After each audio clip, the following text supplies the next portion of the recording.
नमस्कार सगळ्यांना, स्वागत आहे तुमचं माझ्या YouTube चॅनलवर। आज मी तुम्हाला मस्त अशी सोप्या पद्धतीने उपवासासाठी वडी करून दाखवणार आहे। मस्त अशा ह्या वड्या बनवून तयार होतात, तोंडात टाकताच विरघळणाऱ्या आणि तितक्यात पौष्टिक अशा ह्या वड्या आहे।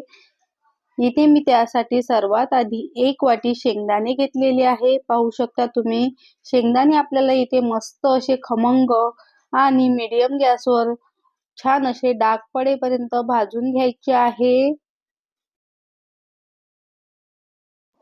शेंगदाणे तुम्ही इथे जितके छान लो टू मीडियम गॅसवर भाजले तितकेच आपल्या वडीला चव सुद्धा छान येते आणि जास्त दिवस टिकायला सुद्धा मदत होते।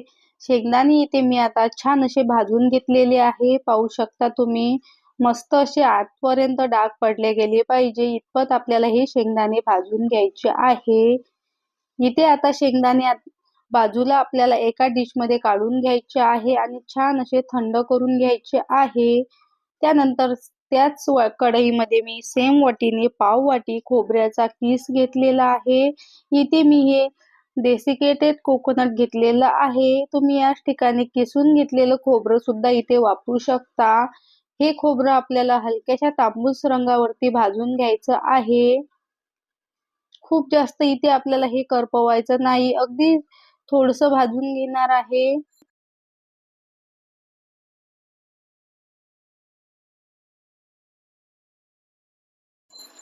पाहू शकता तुम्ही, खोबऱ्याचा किस सुद्धा छान असा भाजून घेतलेला आहे।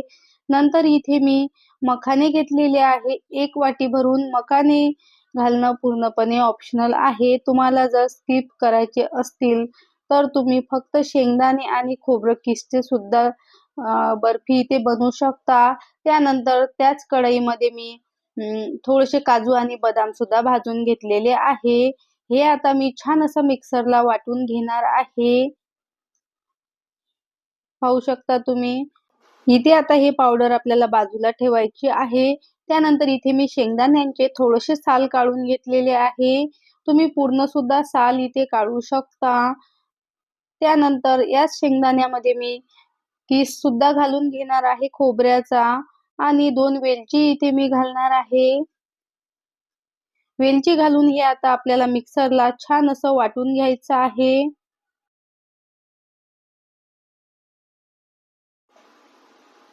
पाहू शकता तुम्ही, छान असं मी इथे हे मिक्सरला वाटून घेतलेलं आहे। त्यानंतर आपल्याला इथे कढईमध्ये 1 चमचा भरून तूप घालायचं आहे। तूप आपल्याला हलकसं गरम करायचं आहे। ज्या वाटीने आपण शेंगदाणे मोजून घेतलेले होते त्याच वाटीने सेम वाटी मी इथे 1 वाटी भरून गूळ घेतलेला आहे।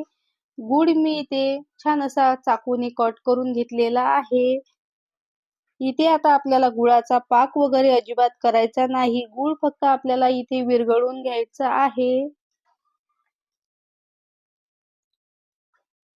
पाहू शकता तुम्ही, इथे मी गूळ फक्त विरघळून घेतलेला आहे। यापेक्षा जर का तुम्ही गूळ जास्त शिजवला किंवा पाक जास्त होऊ दिला तर वडी जी आहे ती कडक होऊ शकते। म्हणून फक्त आपल्याला गूळ विरघळवायचा आहे आणि गॅस अगदी मी इथे आता लो केलेला आहे। त्यानंतर जे आपण तयार करून घेतलेले पावडर आहे ती यामध्ये घालून घ्यायची आहे। मखान्याची आणि काजू बदामाची जी पावडर बनवून घेतलेली होती ते सुद्धा यामध्ये घालून घ्यायचे आहे। हे सर्व आता आपल्याला मस्त असं मिक्स करून घ्यायचं आहे। फक्त आपल्याला इथे मिनिटभर गॅस चालू ठेवायचा आहे हे मिक्स करेपर्यंत। हे आता आपल्याला पटापट मिक्स करायचं आहे।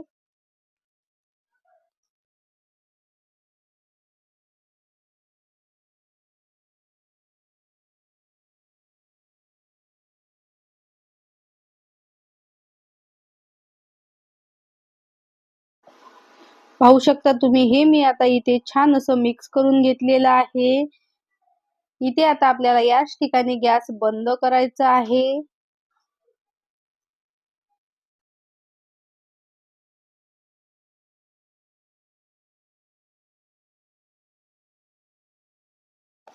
इथे आता तुम्हाला ज्या डिश मध्ये किंवा कोणत्याही भांड्यामध्ये वडी सेट करायला ठेवायची असेल त्याला तूप आपल्याला आधीच लावून घ्यायचं आहे। इथे मी आता डिशला थोडंसं तूप लावून घेतलेलं आहे आणि जे आपण मिश्रण तयार करून घेतलेलं होतं वडीचं, ते आपल्याला या डिशमध्ये घालून घ्यायचं आहे आणि छान असं थापून घ्यायचं आहे. इथे मी ग्लास घेतलेला आहे. ग्लासला अगदी थोडंसं तूप लावलेलं आहे. छान अशी वडी थापून घ्यायची आहे. पाहू शकता तुम्ही. हे मिश्रण आपल्याला गरम असतानाच वडी कट करून घ्यायची आहे. थंड झाल्यावर याच्या वड्या कट होत नाही. म्हणून आधीच हलक्या हाताने वड्या कट करून घ्यायच्या आहे. इथे तुम्ही आता हव्या त्या आकारामध्ये वड्या कट करून घेऊ शकता.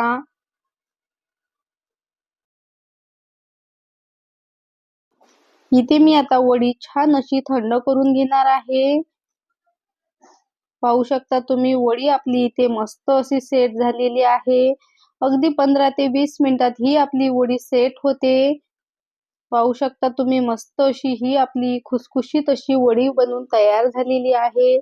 या एकादशीला ही वडी नक्की ट्राय करून बघा. तुम्हाला सुद्धा खूप आवडेल आणि वडी कशी झाली कमेंट करून नक्की सांगा.